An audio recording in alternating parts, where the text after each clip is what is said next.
Good evening, Vancouver. Welcome back to Canucks After Dark. It is Monday, November 17th, and another kind of sleepy week for the Canucks with a lot of goals, but another 1-1-1 week that we've sort of seen our fair share of lately. But as always, joined by co-host Canuck Clay. How are we doing today, Clay? Parker, I think you said 1-1-1, or one of us said it. I don't know. So one of us got it right. It's the whole road trip had some good stuff, some very bad stuff, as you've named the stream, and we're kind of just exactly where we were the last time we chatted. Yeah. 3 games, a loss to the Hurricanes in overtime, so they get a point. Beating the Lightning in a game that didn't seem like it was going to go their way, and probably shouldn't have gone their way. And a game against Florida where they allow 8 goals with their AHL goaltender in net. And none of those games being ones in which the Canucks were the better team, I think is pretty reasonable to say. That is true. And actually, before we even get to the road trip, you and I got to see each other, albeit very briefly, since our last show. So the Tuesday night, the Remembrance Day game against Winnipeg, which we lost that one as well. We got to have a quick Canucks After Dark meet up, the two of us, during the second intermission. So that was nice. So yeah, actually, I guess it is 4 games since we last chatted. Yeah, for some reason I thought we did that one on the Tuesday, but I guess that was the week before. It was indeed, yes. So yes, 4 games. So 1-2-1, which is worse. Which means I have to pull up another game's worth of stats. I know. Yeah, it's we got a lot to talk about tonight for sure. Yeah. Tough week. There's a bright spot. I think there's one bright spot on this team. Maybe you could argue 2. And those being the 2 players that need to be good for this team. Yeah. I mean, the last episode we even titled, what did we title it? It was "The Canucks are treading water, but where is Demko?" Right. And then we got Demko for that Tuesday night game. And we were excited. We did. Demko versus Hellebuck. And we got Thatcher Demko for 20 minutes. We got him for 20 minutes. Yeah. At that game, Parker, did you see him get hurt? Like, did you notice anything? Like, I didn't even notice him stretching, between whistles or TV timeout until I saw it on X, even though I was sitting right there in the arena. I didn't see him get hurt. I saw immediately second period because I was sitting on that side in that corner where the Canucks would shoot twice, which means the defensive side for the second period. Yes. And I immediately saw Lankinen come out. Trying to fix my chair here. I immediately saw Lankinen come out to start the second, and I was very upset. Not that Demko was good in the first period, right? 3 goals on 8 shots. He was not playing very well, but not having him being hurt, because now we're at the point where we have a Lankinen Patera duo or tandem, and I think as we learned tonight, the Patera part of that tandem might not be one to go with. And it's funny because I was rooting for him tonight for sure, because I want him to do well, because obviously if he does well, that means the team is doing well. Then I was like, oh my gosh, this guy stinks. But then I thought, wait a second, no, he's facing 40 shots with not a lot of help. So does he really stink? And then I'm going through my head, okay, was this goal his fault? Would Demko and Lankinen save this one? So I honestly, it didn't mess me up, but I started to play mind games with myself, and I wasn't sure, Parker, if I was over-analyzing one game, and you can't fault him because you're right, he's an AHL quality goaltender. So what else do you expect against a very, very talented 2-time Stanley Cup champions? Or is it, no, you're a professional and you got to give your team a chance to win? But I don't know how you give a team... the team doesn't help you when they only get 17, 18, 15. Oh my gosh, 15 shots for the whole game. Yeah, the shots have been a problem. But also, you look at, is it his fault that he allowed 7 goals? I mean, look, could he, it's not great, but also he was not brought onto the team to play any NHL games this year. Right. That was not the intent. But he got thrown into a place where he has to play NHL games. And that's a problem. because, the goal was for Demko to play about half the games, Lankinen to play about half the games, and you're in a pretty decent spot where if the team, it sort of goes back to that if everything goes right comment. But if everything goes right, and some of the things have gone right, some of the things have gone very wrong, but this team would have a chance to maybe do something. Yeah. Unfortunately, they are not in that spot right now. Yes. Good points. And you look at some of the goals tonight, and I remember one where there were 3 Canucks in the same corner. I remember another one. Like David Kampf did not have a good debut. Although he was labeled as P.O. Joseph on NHL.com. That is David Kampf's stats, and I see a big -3 beside his name. So they're just, as you kind of hinted, but we never finished the point. Hughes and Pedia being great. Everyone else, they're Sherwood and Connor, they're in DeBrusque. They've been guys that have been okay, but not enough guys have been okay. Yeah. So we can go back and look at these games because, the one we went to was really the only game the Canucks played well. Yeah, I agree with that. In my opinion. They actually had a really good game against the Jets. Shots were 33-30. They lose that game 5-3. One of which being an empty netter in the last minute.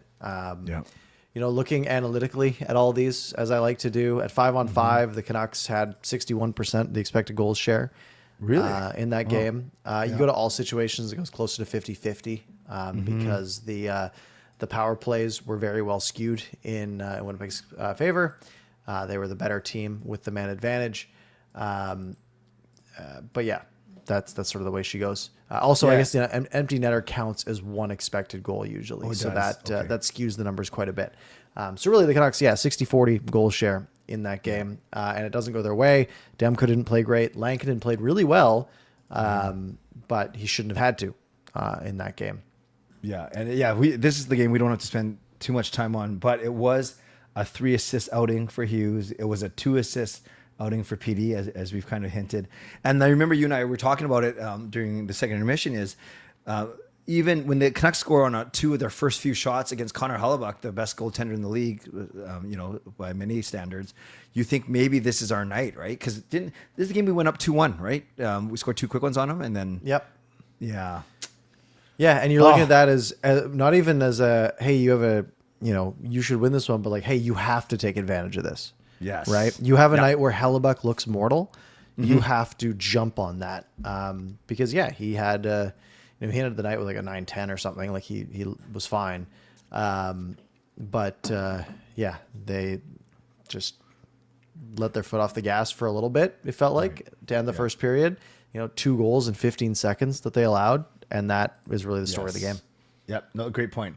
Okay, so then you walk out of that game, you say, okay, they played pretty well against, one of the Western Conference powerhouses, perennial favorites. So then we're concerned about Thatcher Demko. And then we wake up the next morning, and it's not the Canucks, it's not Rick Dollywall, it's not it's Frank Saravalli, who he likes to break news, and sometimes it's correct. He said 2 to 3 weeks for Demko, and he said groin. But then no one else, especially the team, reported on it until this past weekend, actually. So that was kind of interesting that Saravalli got that scoop.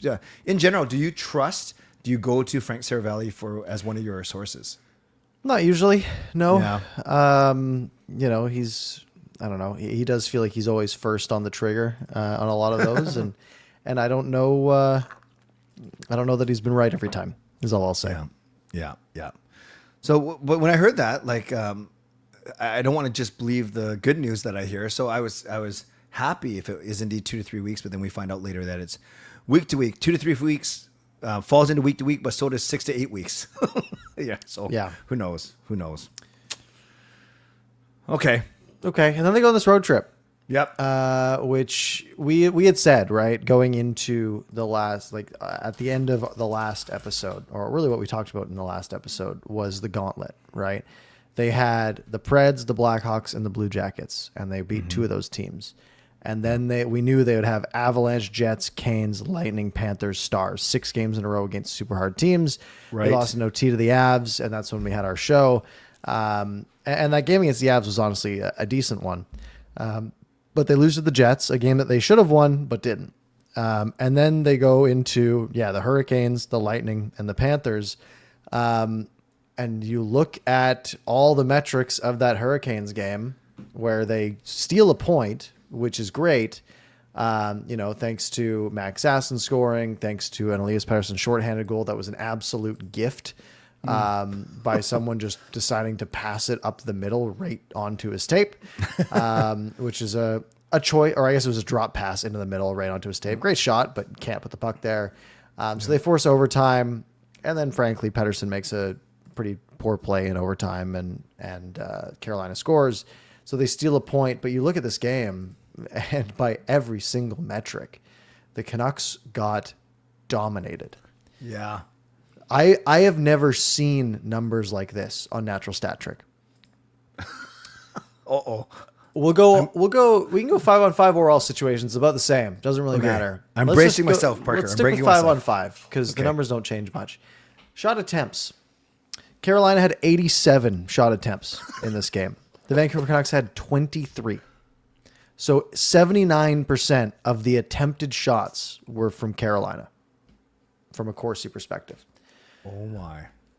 Actual shots has 33-12 at 5-on-5. Scoring chances 44-9. High danger chances. These are the ones that you want, right? You can only shoot 17 times in the game, but if they're all high danger, you'll score some. Yeah. High danger chances were 21, which I don't think I've ever seen 21 at 5-on-5. The Canucks had 2. So 91% to 9%. Expected goals totaling out to about 4 to about 0.8. So 83% of the expected goals in favor of the Hurricanes. The Canucks were frankly atrocious in that game. And they getting that point. I didn't feel anything about getting that point. Yeah. I looked at that and be like, okay, cool. We got a point that we didn't deserve. This team is looking not very good.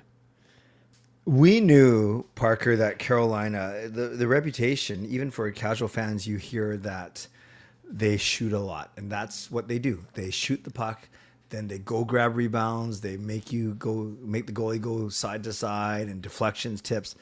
So when I watched that game, knowing that, I noticed every time they get the puck on the wing, instead of making an extra pass, they just turn and they shoot it. They just shoot it, and then they go get the rebound. But I didn't know the discrepancy, because I don't look at those stats, was that massive. And can you imagine if they just lasted 30 more seconds and then Lankinen does what he does in the shootout and shuts the door? Imagine if they had won that game 4-3 with those stats. It would be almost mind-boggling. Even the fact that they got a point, as you mentioned, is mind-boggling when you hear those stats. It's crazy. Yeah, and a lot of the times I'll sort of be able to take solace in the overtime point and be like, well, at least they got a point out of it. This one I did not feel that. I was like, they got really lucky that they, that Pettersson goal. That's what I go back to. Is like, if that one guy just didn't make a drop pass into the middle of the ice for no reason on the power play.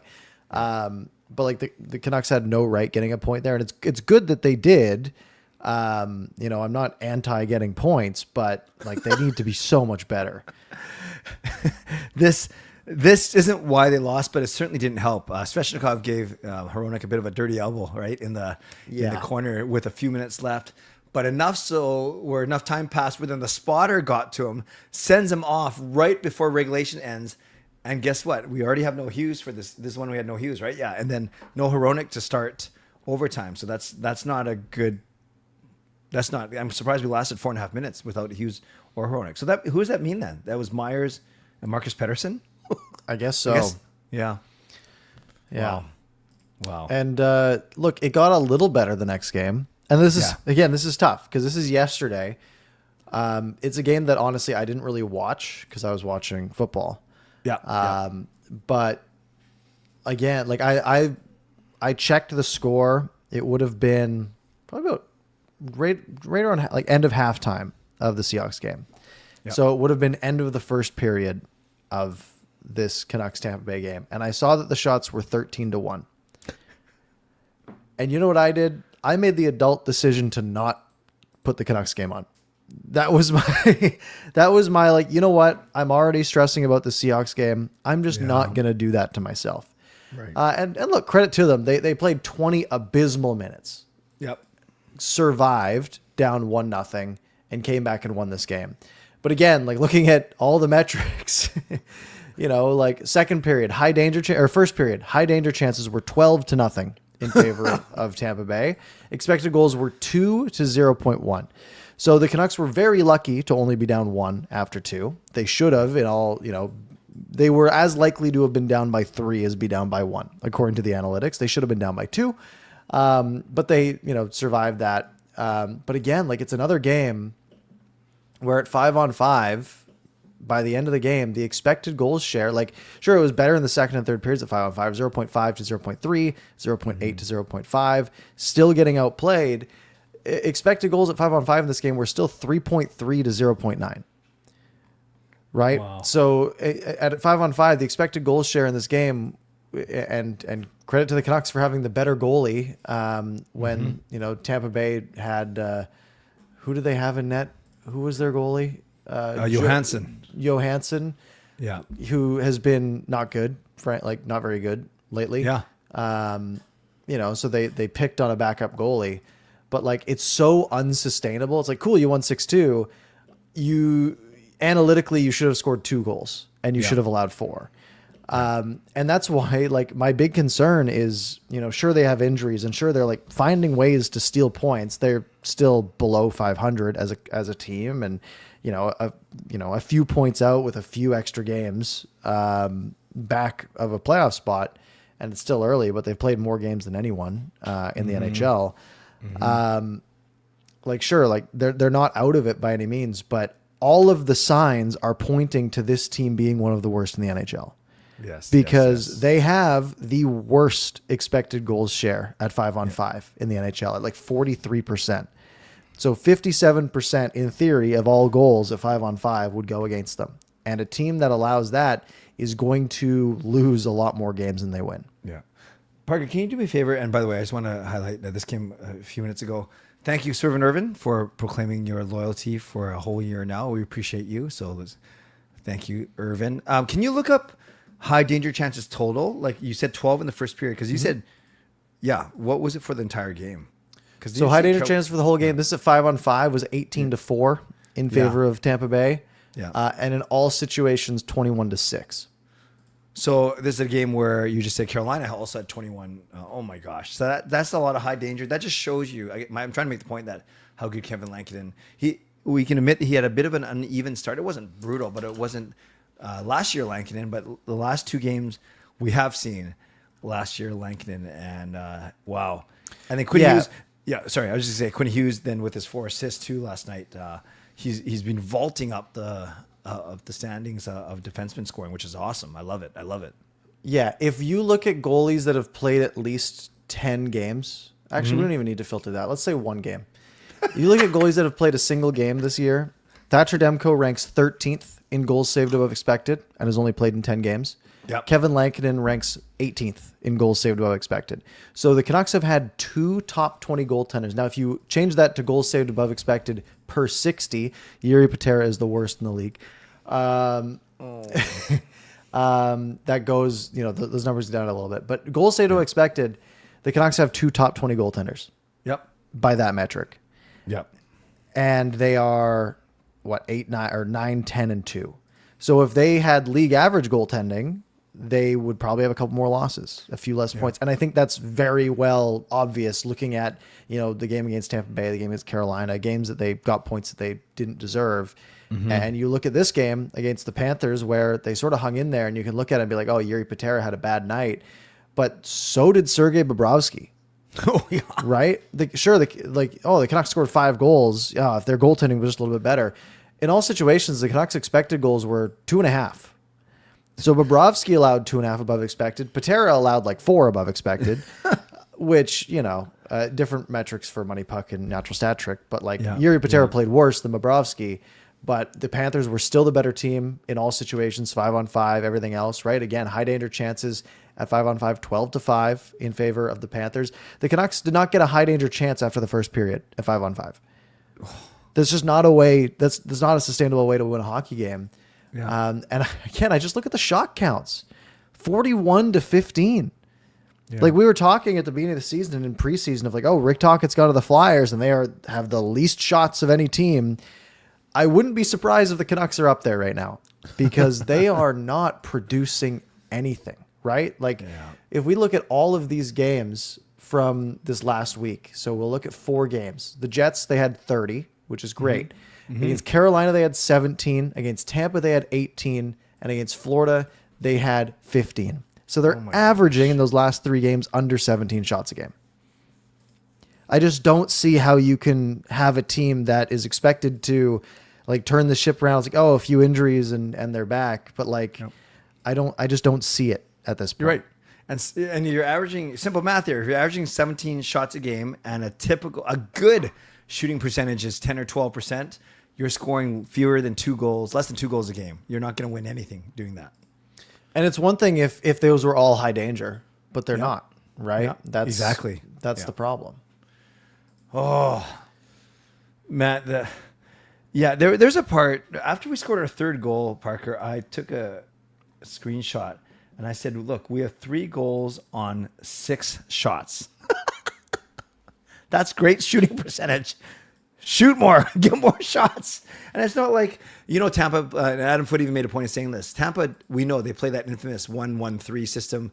We've seen those YouTube videos of basically the opponent just waiting in their own end and Tampa not forechecking. And then everyone starts booing and the referee has to call it dead. Those are some funny videos. But yeah, Adam Foote said they even have to get used to playing against that 1-1-3. I don't think Florida plays a 1-1-3. I don't even know what they play. I'm not a coach. But I do know that you should be able to get more than 17 shots on these guys. Or 15 shots. Yeah, 15 shots.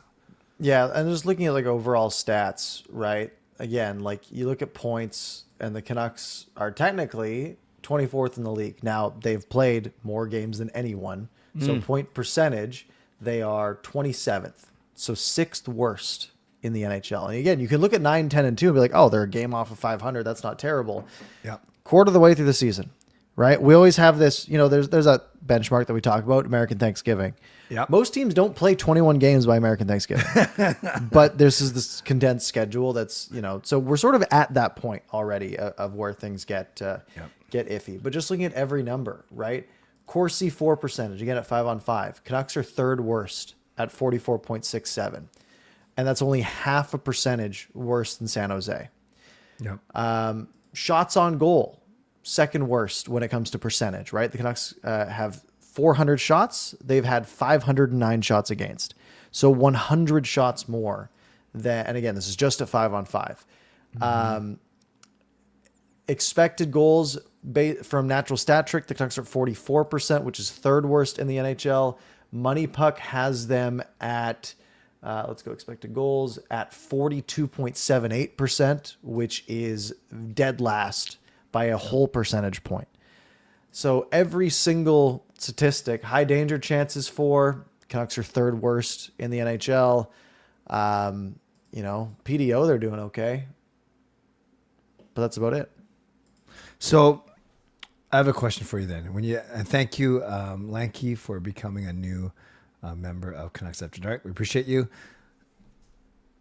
Is it simply, and it's not just forwards, obviously, this is a team stat, forwards and D. Is it simply they're not talented enough? Do you think I always ask you this, is it a structure systems thing or is it a personnel thing? And the answer is usually a bit of both, but what's the biggest issue? They're simply not talented enough. They don't have enough game breakers. They don't have enough good centers, which everything starts with. Like, what do you think it is? I honestly don't know. That's the big problem, right? Like, and I see J-Lo saying like, oh, the Canucks are like 15th in shots on goal. And if I look, let's take a look here at where's shots. Yeah, they're around middle of the pack in shots on goal. They've allowed more shots at 5-on-5 than anyone. That's the problem, right? I'm looking at percentages. The Canucks have allowed 41 more shots on goal at 5-on-5 than any other team in the NHL. The reason that they're 15th is because they played more games than everyone else, right? They played like 2 more games than almost every other team. Great point. They're porous. Like they are allowing, 509 shots. They're allowing 24 shots a game at 5-on-5. So you take away the power plays, you take away everything, right? If we go all situations, it's going to be let 30 me run right? that. Yeah. Let's go shots against 651 over 21. So they're averaging 31 shots against a game. Yep. And they are only getting 547, which would be 26. So 5 shots a game more against. And if on average a goal goes in every 10 shots, that's a goal every other game. Yep. But the Canucks have been slightly better than that because their goaltending has been above average. Right. If you ignore tonight, of course. Sure. So yeah, it just they're porous, but they also don't get shots. It's worst of both worlds. So it's funny when I think about when I hear all those metrics, you can either say, okay, I'm thinking about the forwards and our lack of production, but then and that's admittedly where my head goes to. It goes to the forwards, Parker. But then obviously an equal part of it is how crazy our defense is and how teams are getting second, third, fourth chances, and that we're seeing those prolonged shifts in 5-on-5, not penalty killing, in our own zone. So I guess my point is both contribute, right? Your inability to shut teams down on your end, and they're getting 2, 3, 4 shots, and then your inability to actually create on the other end, and it adds up. And so you're right, it's half a goal a game just by average shooting percentage and save percentage. Half a goal a game, we're down. So it makes sense that we're under 500 then. Now I'm so sad. Yeah. Another fun stat that's not sad. No, there's more. Evander Kane has, what's the number? 62, 5, 4, 7, 11% of all of our shots. Wow. Right? Like, no, like, you know, you look down the list. So this is just shots this year. That's all I care about. Yep. Evander Kane has 62. DeBrusk has 58. Hughes has 45. Besser has 43. But, like, Evander Kane has twice as many shots on goal than Elias Pettersson. Right. Right? And we can look and be like, wow, it's great. Like, Pettersson has been playing better lately, and he's been getting assists. But he is also shooting at 18%, right? Yeah. For sure, which is a fine number for him. I actually wouldn't complain about that too much, right? There's guys who are good shooters. But, like, Kiefer Sherwood's was shooting at 30%, right? Right. You got to imagine that well's going to dry up a little bit. I love that he has 12 goals, but that's, you know, if Kiefer Sherwood had been an average player so far this year, how many points do the Canucks have, right? Like, it's a pretty big difference.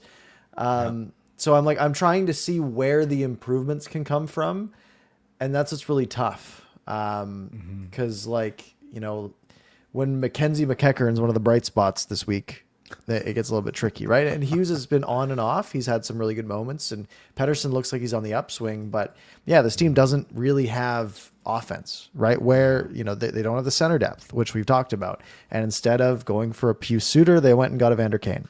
And that's been, you know, pretty bad, I would say. So yeah, I just think it was a poorly managed offseason on the personnel front, on the coaching front. And we're at a point where, you know, you're sort of stuck with what you got for the year. Yeah. By the way, I've always appreciated, I think together, balance each other out. Well, we've been pretty fair about PD. We haven't bashed him. Mm-hmm. We've certainly said we've expected more, but I think we've been pretty, compared to other people, which is fine. They can say whatever they want. We've been pretty level-headed, and you got to give him his props. 4 straight 2-point games. He's got 8 points in his last 4, 9 in his last 6, and 11 points in his last 8. So he's doing his part. 100%. Still an odd defensive gaff, but he's out there so much. And there's no other center, so he's got all the hard matchups all the time too. Yeah, and he has like a super high rate of D zone draws, right? Yes. That's the big thing, right? I think the stats like, yeah, Pettersson has as many points in the last 6 games as JT Miller does all season, right? Like that's been that Pettersson, I stood by that the moment that trade happened. Like I would rather tie my horse to Pettersson than Miller. Yep. Because I think he's got that elite potential that if he's on, which he hasn't been for the last couple of years, but if he is, and we've had little glimpses, this is a glimpse. I'm hoping it turns into something. But again, like, man, imagine if Pettersson was Pettersson of last year, right? Again, like this team is having a lot of things go wrong, but also having like some things go right. And I think they're sort of where they belong based on all of that. Mm-hmm. Mm-hmm. Yeah, and then of course, we talk about the rapid ascension of Quinn Hughes, now second in D scoring after he was like 18th or whatever I saw stat. Yeah. Now he's got 20 points. He's only 5 behind Makar and he's played 3 fewer games because he missed 5 games for us. So I wouldn't give, Colorado's so much better. So maybe you can give Makar the Norris already, but yeah, you have to, there's also going to be probably the difference of one being on a playoff team, right? That's going to go in one guy's favor. But yeah, like, again, sure, the Canucks are 4 points back of the Kings, right? They could make a run like they're at any point in the year. Yeah. But I think that they've gotten more points than they've deserved to this point. You know, it'd be one thing if every game was, they had 50% of the expected goals so far this year and they've won half the games. That sounds about right. Yeah. But no, they've had 43% of the expected goals, which averages over the year to well less than winning 43% of the games. And that's the issue. You know, it's funny. I'm giggling because the fancy stats are good and they paint a really good picture. And then when one of the very last stats you said, when you're talking about shots against versus shots for, an average of -5 shots per game, right? On average, then with a .900 save percentage, that means 1 goal every 2 games. Guess what? Our differential is -10 and we played 21 games. So that math tracks exactly, right? Mm-hmm. Even when you break it down in simple terms. So if we can throw away all the fancy stats and just say the fact that on average they're getting outshot 10 by 10 shots every 2 games, that's 1 goal every 2 games. That's why they're -10 in goal differential after 20 games. Yeah, and here's some, again, fun, I'll say. Here's some fun math that I just thought of. Okay. So let's say you're going to be a team that has a -40 goal differential. Let's say -41. Okay. Make the math easy. So every 2 games, an extra goal against. Now, to win a hockey game, you must have 1 more goal than the opponent. So if I'm just thinking, so if let's say in 30 of the games you scored 1 more than the opponent, well, that means the other 50 games you would allow 70 more than you've scored, which means you're going to lose a lot more games than you're going to win, right? Like to allow 1 more, like it's either you allow 1 more goal in 40 games or you score 1 more in 25 and allow 1 more in 55. And even then it doesn't even add up. Right. So you could be 25 and 57 and you would still only have, if every game was a 1 goal game, you'd only have a -32 goal differential. Yeah. So it's the numbers are just like, you have to be at least an average team to have a chance. Okay, coach, how do you fix it?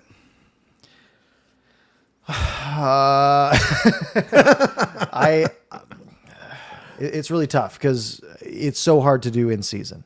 Right. Yeah. Especially because it's like, it's, first year under a new coach. And you have had a bunch of injuries, so you can make those excuses. At some point, hot seat's got to be on management. Right. And I think that they have done a good job more than they've done a bad job. But at some point the rubber has to hit the road, and 2 years ago, they built a real contender. And then after that, the team fell apart. And last year it was because, JT Miller, there's all this drama. This year it's, there's a bunch of injuries. But like the team just looks bad, right? It's one thing if the team looks good. And again, I've always said we're past the process-oriented focus. We're on to results-oriented at this point, right? Points are more important than process. And if I stayed true to that, I would look at this team and be like, they're just 4 points out. They can make a push. But when you have the results being under par and then, I should say subpar, because under par is usually a good thing. The results being subpar, but then you also have the process being so bad. It would be one thing if they were like 20th in the league in expected goals at 5-on-5, but they're not. They're 32nd and 30th by the other metric, which is, the process or the results have been better than the process dictates, which means if everything regresses to the mean, they are worse than their points dictate, and that's a big problem. At some point, and again, it all comes back to Quinn Hughes, right? Why would Quinn Hughes stay here? Yeah. So at that point, you have to blow everything up. At that point, if Hughes leaves because you have nothing to build around, and you have not a ton of draft picks. You have not a ton of prospects. You don't really have anything going for you. Yeah. And that's something that this ownership group won't do. And I feel like it just feels like, okay, are we just going to be at this point where every 7 years we have sort of a miracle team that makes the playoffs and gets to the second round? You're like, wow, this could be the year. And everyone gets excited. And then after that, it's just nothing again. Yeah. And that's where I don't want to end up. And I this don't is want to be our the first, Cleveland Browns of the NHL. and this is our first show, or I guess a better way of putting it is Jim Rutherford had that interview with Ian McIntyre since our last show. It's not like we haven't had we haven't had a show since then, but we were every Monday, and that interview dropped mid of the last week.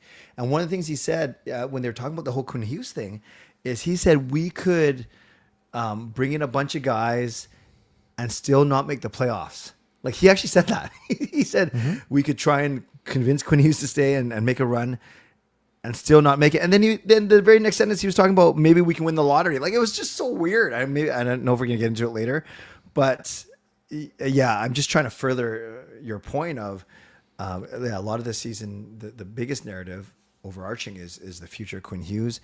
And yes, this being worse in the league on 5-5 is probably not going to help convince him to stay. Oh, wow. Yeah. Wow. And again, this feels so much like it did 6 years ago, 5 years ago, 4 years ago, right? Where it feels like we are a month and a bit into the season, and it kind of feel like, remember the meaningful games in March that we were talking about? I really feel like this team might not see meaningful games in March. Yeah. And that sucks, right? Yeah. Like the apathy that we've talked about in the past, that's already hit me a little bit. And again, it's one thing where the two other teams I care about both have been very good lately, right? With the Mariners making it to the ALCS, Seahawks are 7-3 right now after losing yesterday. But like I look at it and I have two teams that are sort of on the up and up, right? A team that just made the playoffs for the second time in 24 years. And another team that is on their second year under a head coach and is thriving and is the best defense in football. Yeah. And then I look at this team that has been bad since I've been 15 years old. And like what is going to tempt me to turn the Canucks game on at 7:00 on a Thursday night, for example, or at 2:00 on a Sunday, or today at 4:00 on a Monday? I didn't even know the Canucks were playing today until the second period because I didn't bother to look. And it's like, we're a month and a half into the season. Yes. And that's, I love what you said there, Parker, because it illustrates that every fan, like content creator aside, let's pretend we don't even have the show. You just illustrated that you're losing interest 6 weeks in. And because you have your Seahawks who are battling for a title, division title, and the Mariners who had a miraculous run, or a good run.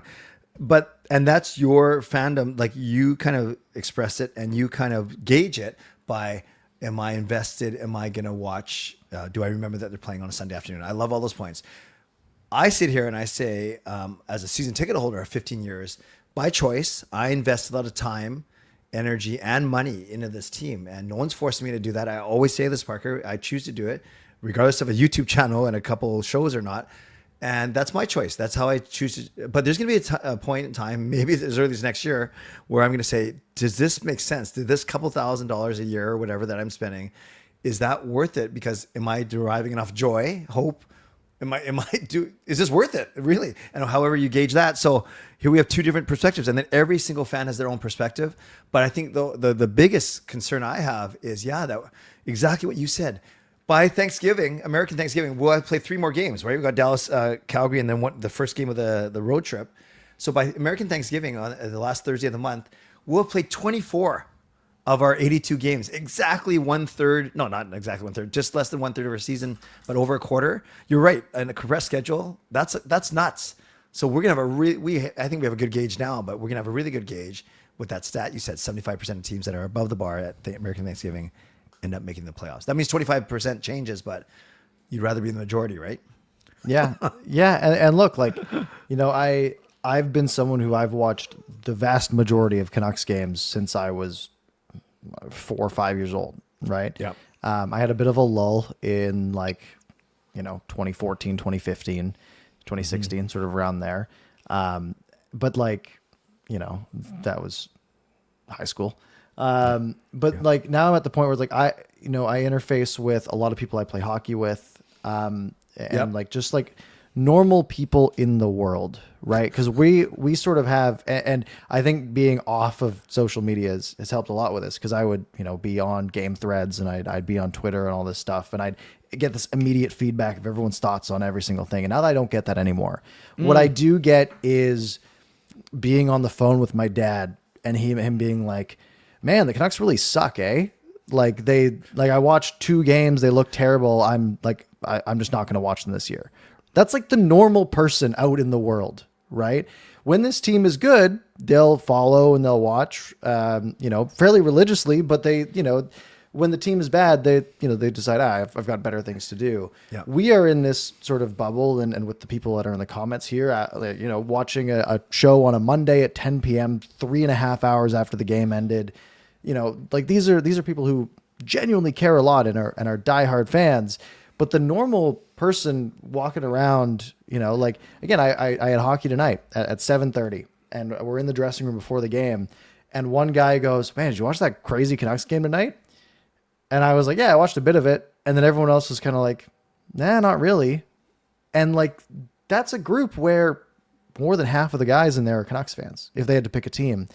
But no one is really that invested right now in sort of the average fan, which is a perspective we don't necessarily see a ton.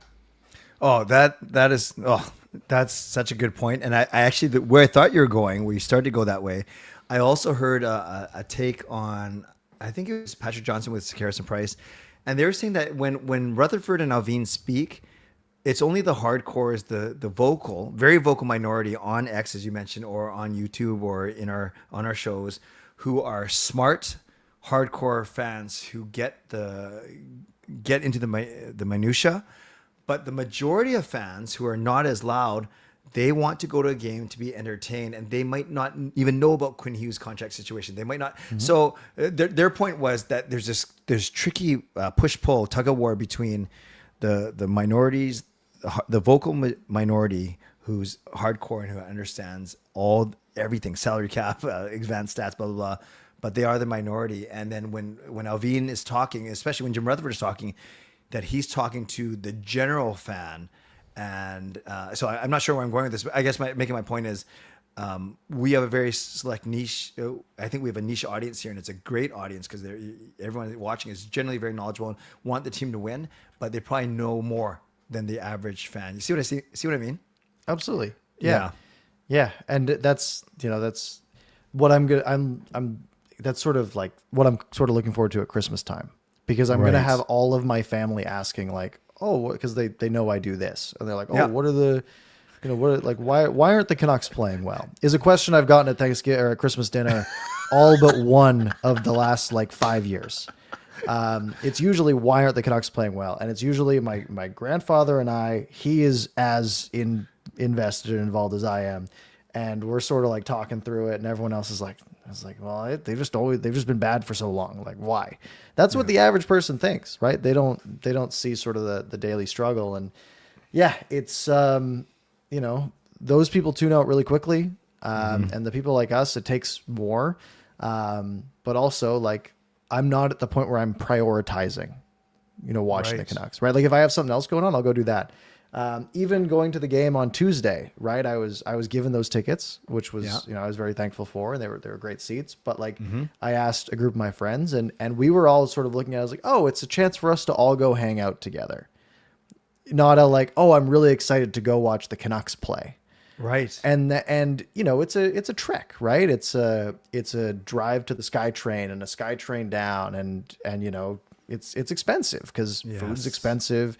Get a couple of beers, that's expensive. Everything's expensive. It's tough to justify for the average fan. Yes. Yeah, and it's all about value, and in a tough economy and where people are making Yep. choices on where to live or how to live. Yeah, I guess I'm surprised that they don't have that crazy sellout streak anymore, but they are still drawing basically 98, 99% capacity. Give or at least tickets sold. I don't know who shows up, right? So it's not like this team's in danger of going back to the days of 12 or 13,000 in the arena. That's how big Vancouver is, right?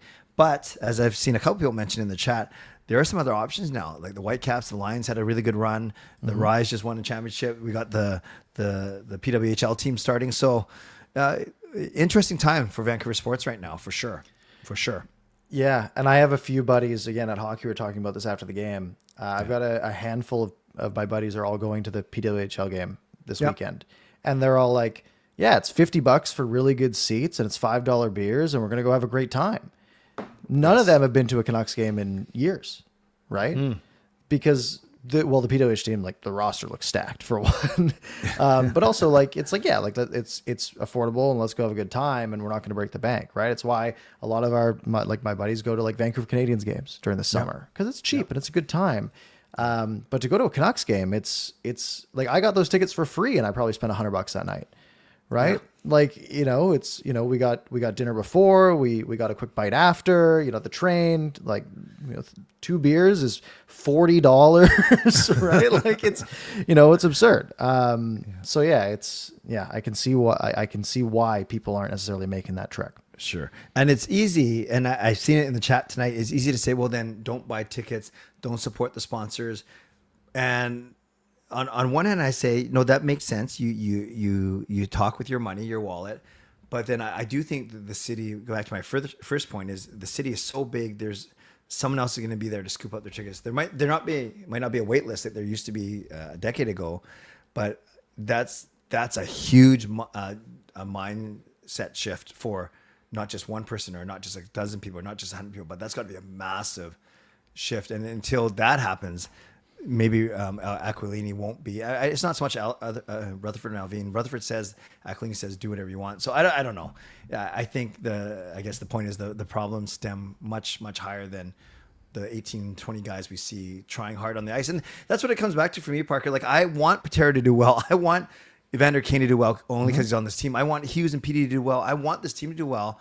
But I can't sit here and say that for an hour here on Canucks After Dark or on my own show because people see right through it and they'll tune it out because they tune in to at least see some sort of a well thought out analysis too. So that's my struggle. Like as content creator, yes, I can provide that. We can provide that. But then as a fan, man, it's so frustrating. But I'm not going to like cry on my stream for an hour. No one's going to watch that either. So yeah, I think my problem is just I just don't see the way out.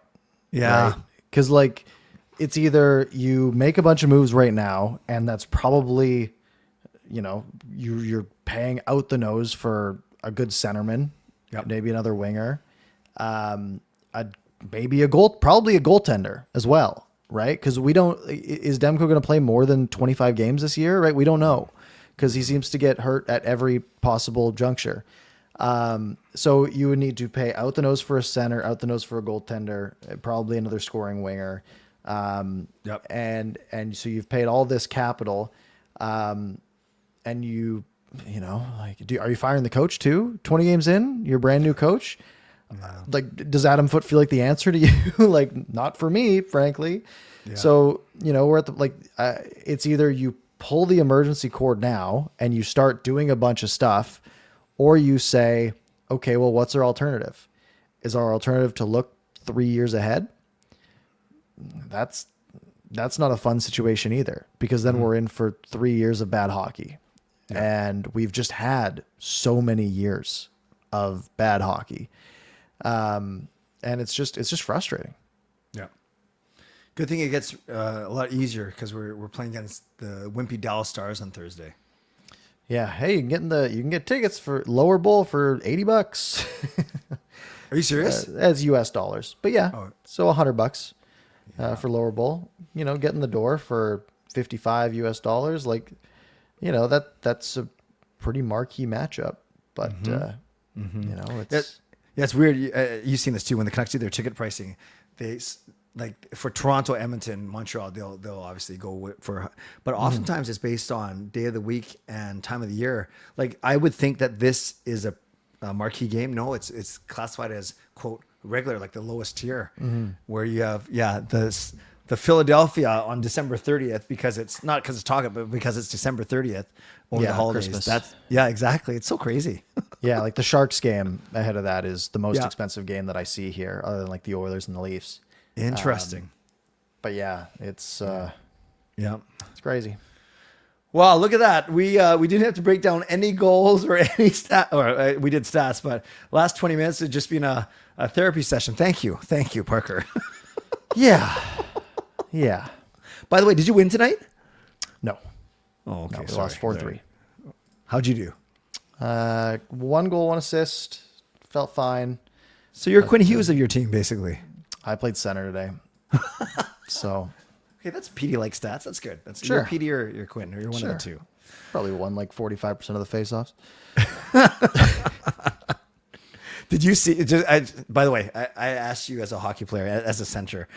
This isn't obviously the reason why they lost, but even on the empty netter, I'm not sure you saw it. There's a battle. The puck was in Pedersen's skate, and then Kane tried to poke it towards his D-man, right? But then Marchand jumped on it, and then boom, any chance of a comeback was thwarted. Is that a normal play though for a winger to come in and just poke the puck? Like I'm not looking to throw spades at Kane. I'm just asking: does he need to take a harder play there, or is that a general normal play? Is there's a loose puck, you just kind of poke it towards the point and hope one of your guys gets it? Which was this in the offensive zone? No, yeah, offensive zone, empty netter. So the very last game, the last goal of the game. Let me pull this up really quick. No I'm just ads, curious. Let's go. Watch Kane. Okay, so come on. Puck goes into Petey's skates. Yeah. Kane tries to chop it back. I mean, that is the play. You just need to get it to the point. Yeah. Farther than an inch backwards. Yeah. Like Besser can only get so far from his side. Pearson's tied up. Yeah, no, that's like Kane's job there is either to swat it to the far wall or like to the wall where Besser is so he can go battle for it. Yeah. But like his other job is to not let Marchand get past him. That's right? true. Yeah. So I get like, hey, he went in on the tie up on the draw and chopped it back, but like you've got to get that puck back to the point. Yeah. But he didn't. Do you like Adam Foote pulling the goalie with 5 minutes to go because you're on a power play down 2? Yeah, I'm fine with that. Yeah, me too. I actually thought I got very especially excited, because actually. you've scored 5 goals on like 0 shots. You're gonna need some luck. All right, very good. Let's go to the people, I guess. Unless anything else you want to add, we've done a pretty good job of airing our grievances tonight. I'm good, I guess. Peter, what's the most frustrating part about this team? Is it lack of direction or lack of consistent success? Oh, they're consistent. They're just. Yeah. It's the fact that this team, as we know, right? They haven't made it to they made it to the second round twice in the last 12 years. Yep. Right. That's that's just so long of mediocrity. Right. Yeah. That's I was 16 years old. Right. I was in high school the last time the Canucks were good. Right. That's what's frustrating. Like you'd expect 16 teams to make the playoffs. You should make the playoffs every other year on average. Yeah. But they have been one of the have-nots for a while. Sure. Fangirl, if you count Garland, it'll be him because he's probably just game to game, given that injury in yesterday's game. After that, it's probably Bluger, even though he had a setback. But I think Bluger's next because Mancini's back, Abbotsford Lekarmaki's back.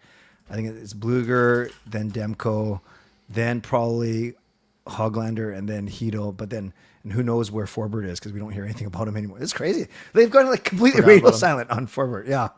Yeah. Yeah. Yeah. Well, that was, again, I think I talked about this last week, but, Forbert had a maintenance day and we haven't seen him since. Yeah. Demko had maintenance and he played 20 minutes after that. The injury, I don't trust any injury I see now with the Canucks, right? Sure. It's like, guys day to day, like I look at Garland, I'm worried, it's a problem. Eddie Luongo, Kempf, I did not hear his name once in the offensive zone. I joked around on NHL.com. He's listed as P.O. Joseph, but weird. number 64. -3 in 14 minutes. No shots, no blocks, no hits. So none of those hustle stats we talk about. He was invisible tonight. Yeah, I'm curious on the analytics side of things. Let me know. I can give a quick number here. So if we go 5-on-5, let's go Canucks on ice. Well, David Camp was on the ice at 5-on-5. I assume I'm looking at P.O. Joseph on here as well. Yep. Shot attempts 10-2 against. Yeah. Shots on goal 8-0 against. Expected goals 1-0. Obviously, the Canucks didn't have any shots. High dangers 4-0. He had 4 D zone starts, 4 neutral zone, 1 offensive zone. Spent most of his time in the face-offs, mostly in the neutral zone. Not great. Yeah. First game, so I'm willing to give him a bit of mercy, but I did not think he was that good tonight either. Darren says, at this point, do you want to see Hughes traded or stay the course? Come back to me at the deadline. Yeah, that's fair. It's too early. Yeah. Remember, we're still a year and a half out, not half a year out. Yeah. If Hoglander returns, is the line of Hoggy, Petey, Garland too small? No. I don't really care about size for forwards, for a forward line that much. Especially when we're talking about guy like Connor. You can't call Connor Garland too small because he plays way bigger than he is. Like they can still forecheck and get the puck. Hoaglander's similar. Parker, this is a good question from Jack. Should we sell at the deadline or will we sell? It depends, I think, where we're at, Jack. But Parker, I want to run this by you. I heard on Scarce Price as well, they were talking about our UFAs and UFAs only. They said you could probably get a first or second for Kane if he's playing well. You could get a second or third for Bluger. Sorry, are you sure? No, sorry, Sherwood. Sorry, Sherwood. Okay, They said you could get a first. Are you getting anything for Kane? Yeah, they said Sherwood you can get a first. Bluger you could get, and Bluger and Kane you could get like second or thirds, whatever. But their point is you get 3 assets there. Then you trade Quinn for 4 or 5 assets, and now you have 6 to 7 to 8 assets that you can truly start a rebuild. That was their doomsday talk. Yeah, you could. And at that point, it might be the right thing to do. Yeah. But yeah, I don't want to think about that because that's just so depressing. You know, it's funny. I think maybe we set the stage for these questions tonight. Do you think Rutherford is done if they bomb this season? Yeah, I think the whole management group should be done. Yeah. And he doesn't, remember he spoke in the offseason. He didn't even look like he wanted to be here this year. Does your gut feeling Alvin and Rutherford reluctantly trade the first rounder this year? I think they might be at the point where they're, if we're, again, I say like the midway point of the year, but that might be too late. I think if the Canucks were a little bit worse points wise right now, and there was actual like hot seat talk, because we're bringing it up, it's being floated a little, but like it's not anything reputable. It's people saying like, man, is this really the management group? But again, I think the management group has done decently well in a lot of aspects. I think they've drafted okay. I think they've traded okay. I think free agency they've done all right too. The deals that they've actually made, but on paper, like the results speak for themselves. They had one good year. And they did really well to get to that one good year, and then they've completely fallen apart after that. So if they are genuinely feeling that they are on the hot seat, why would they care about the first round pick next year or the year after or the year after that? If they are fighting for their jobs, then it might not even be that reluctant. No, great point. And then Irvin makes a great point. When you're in the mushy middle, it's tough to buy or sell, right? You're just kind of stuck in the middle. Let's end with this one. Justin says, would you do Kane back to Edmonton at 50% retained for a second rounder if the rumor is true that Edmonton wants him back? Yesterday. 100%. $2 million for the rest of the year for a second round pick? Yeah. Because you can flip that second and get someone useful. Yep. All right. That was a very quick hour. A good count. Yeah, send me the bill for the session. Sorry, I was a little more negative today. But when I saw that stat that the Canucks were dead last in the league expected goals, I lost all confidence or hope. Well, it's weird. This week we will only have, if I'm not mistaken, 2 games. Is it only 2 games before the next one? All Yeah. right, prediction time. I don't want to say 0-2. I'm going 2-0. That might make me angrier, honestly. Yeah, I'll go. I'm gonna do it. I'm gonna go 0-2. Wow. Well, I'm actually at these 2 games. Speaking of, so I'm Okay, going. well, I hope 2-0. it goes better for you. Yeah, well, I appreciate that, but at least you're honest. Love it, love it, love it. Thanks, everyone. All right, folks. If you enjoy the show, somehow, feel free to hit the like button, hit subscribe, hit the notification bell. You can find it in a matter of 15 minutes or so on your favorite podcast platform if you missed any of it or you want to listen to it on the way to work tomorrow. Yeah, Clay, any parting words this Monday night? Yeah, good show, Parker. That was good discussion, actually. If anyone wants more Canucks talk, I'm going to do a quick show tonight at 11:15, so you have time to get over there. But other than that, if anyone's wondering where our flashy graphics and transitions went, we're still figuring out what platforms we went to. Familiar StreamYard tonight. I know people were really digging those graphics last week. But I know what you're going to do at the end of the show, and I'm ready for it today. I can do it right now. See, we don't. That's the one thing that's missing about these new platforms is they don't have the gong. I'm ready. Whatever you want. All right, folks. Thank you all for watching. Have a good night, and we will see you next week.